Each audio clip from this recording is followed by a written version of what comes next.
মূলত কণ্ঠশিল্পী, গান গাওয়াটা নেশা, গান গাওয়াটাই পেশা, সবকিছুই। তো সেই মিলিয়ে গান তো শুনছেন আপনারা, কাজে গান যখন শুনছেন তখন চেহারা মুখ্য অতটা নয়।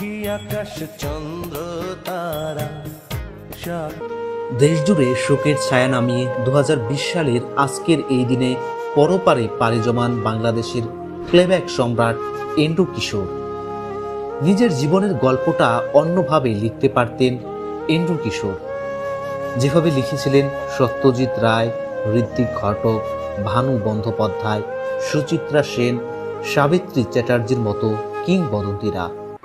ঢাকায় ছবির প্লেব্যাক সম্রাট না হয়ে হতে পারতেন জনপ্রিয় বলিউড সিঙ্গার। ভারতের একজন কিংবদন্তি সঙ্গীত পরিচালক নিজেই এন্ড্রু কিশোরের রোমান্টিক ও দরাজ কণ্ঠে মুগ্ধ হয়েছিলেন। তিনি প্রস্তাব দিয়েছিলেন মুম্বাইয়ে স্থায়ী হয়ে বলিউডে ক্যারিয়ার গড়ার, হিন্দিতে গান করার।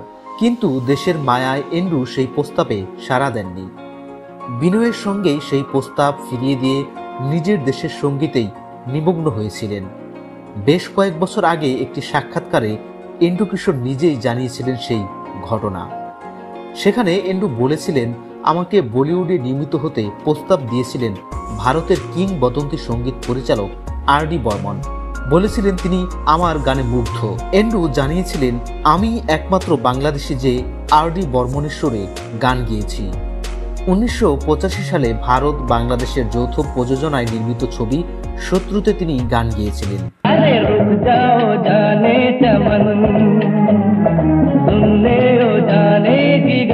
দুটি হিন্দিতে এবং বাংলা ছবির জন্য একটি বাংলায়। सूरज चंदा सागर पर्वत सब है पहले जैसे। ইসকি টুপি উসকি সার নামের গানটা হিন্দিতে গিয়েছিলেন কিশোর কুমার, যার বাংলা ভাষণটা আমি গিয়েছিলাম। বিখ্যাত গীতিকার মারজু সুলতানপুরীর লেখা দুটি হিন্দি গান গাওয়ার পাশাপাশি বাংলা মুখে বলো তুমি হ্যাঁ, এর টুপি ওর মাথায় এবং আজও বয়ে চলে পদ্মা মেঘনা গানগুলো গিয়েছিলাম। এন্ড্রু আরও জানিয়েছিলেন, এসব গান করতে গিয়ে আর.ডি. বর্মনের সঙ্গে বেশ সুসম্পর্ক গড়ে ওঠে। তিনি আদর করে আমাকে ঢাকাইয়া বলতেন। একদিন তিনি বললেন, ঢাকাইয়া, তোকে বাংলাদেশ থেকে ডেকে এখানে এনে গান গাওয়ানো সম্ভব না, তুই এখানে থেকে যা, এখানেই বিয়ে কর, সেটেল হয়ে যা, বলিউডে ক্যারিয়ার গড়, তুই চিন্তা করিস না, আমি সহায়তা করব। এমন প্রস্তাবে এন্ড্রু কিশোর মুহূর্তের মধ্যেই আর.ডি.কে জবাব দিয়েছিলেন, দাদা, আমি আমার দেশের জন্য, ওই জগৎটাই আমার, এই জগৎটা আমার জন্য নয়। প্রসঙ্গত 8 বার জাতীয় চলচ্চিত্র পুরস্কার প্রাপ্ত কিংবদন্তি শিল্পী এন্ড্রু কিশোর ঢাকায় চলচ্চিত্রে প্রায় 15,000 গানে কণ্ঠ দিয়েছেন।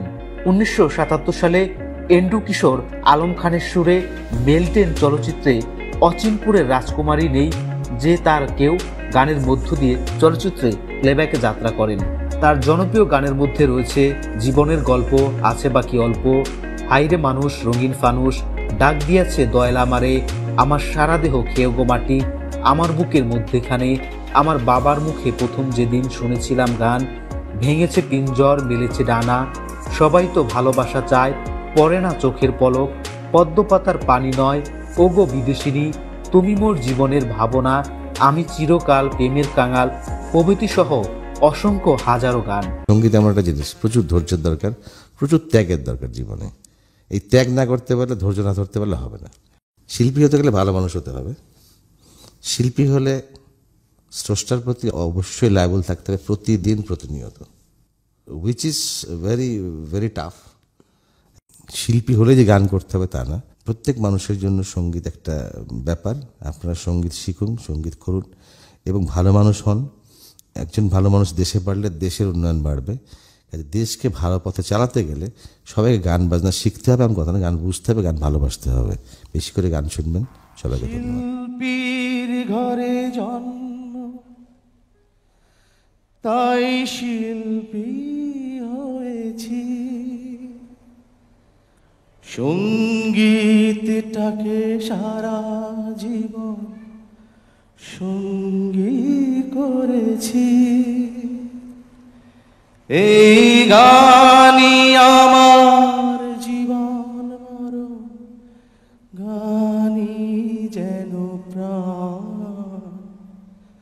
আমার বাবার মুখে প্রথম যেদিন শুনেছিলাম গান, সেদিন থেকে গানই জীবন, গান। স্বাধীনতা টেলিভিশন, বিনোদন ডেস্ক।